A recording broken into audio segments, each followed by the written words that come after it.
Magandang hapon sa lahat, mga followers. Guys, andito na naman tayo dahil kaninang umaga nagsimba tayo at ngayon magbibigay na naman ulit tayo ng palaisipan habang nagbabantay tayo dito sa ating display. Ayan guys, may display tayo. Ayan. Sa ngayon guys, itong palaisipan na to guys ay kailangan mo talaga ng pag-iisipan mo ng maigi o sa lahat ng mga maalam. Ayan guys, umpisa na tayo. May isang sabungero. Pumasok siya sa 4 na sabungan. 4 guys. 4 na sabungan ang pinasukan niya. Ang unang sabungan guys, pumasok siya, nagbayad siya ng entrance na 20 pesos. At lahat ng pira niya natira,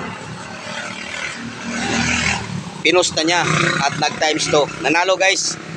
At umuwi na siya, nagbayad ulit siya ng 20 para sa exit. Sa pangalawang sabungan guys, pumasok na naman siya, nagbayad ulit siya ng 20 at lahat ng pera niya guys, tinaya naman niya uli lahat. Times 2 na naman guys, nanalo na naman siya, umuwi na naman siya guys. Nagbayad naman ulit siya ng 20 sa exit. At sa mga tatlong sabungan guys, ganun din ang ginawa niya guys.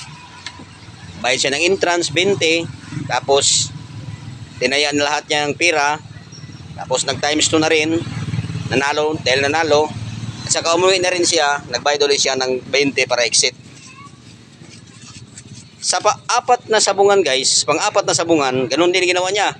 Nagbayad siya ng 20, tapos sa entrance, tapos yung natira ng pira niya, pinusta niya uli at nanalo guys. Ayun. Tapos yung lahat ng pira niya guys, lahat ng panalo niya, tamang-tama lang pangbayad sa exit sa pang-4 na sabungan. Ang tanong guys, magkano ba ang kanyang kapital? O magkano ba ang kanyang dalang pira? Ayan guys. Yan ang napakagandang palaisipan. Talaga namang magagamit mo ang iyong isipan. Pag-iisipan mo ng maigi guys, dahil napakaganda itong challenge question na to. Isang magandang anuhin guys para sa iyo kung hindi ka busy. Kaya para lagi kang updated sa mga video ko, huwag mong kalimutan mag-like at mag-subscribe ka na rin sa aking YouTube channel, Edwin Maglinti. Thank you for watching. God bless us all.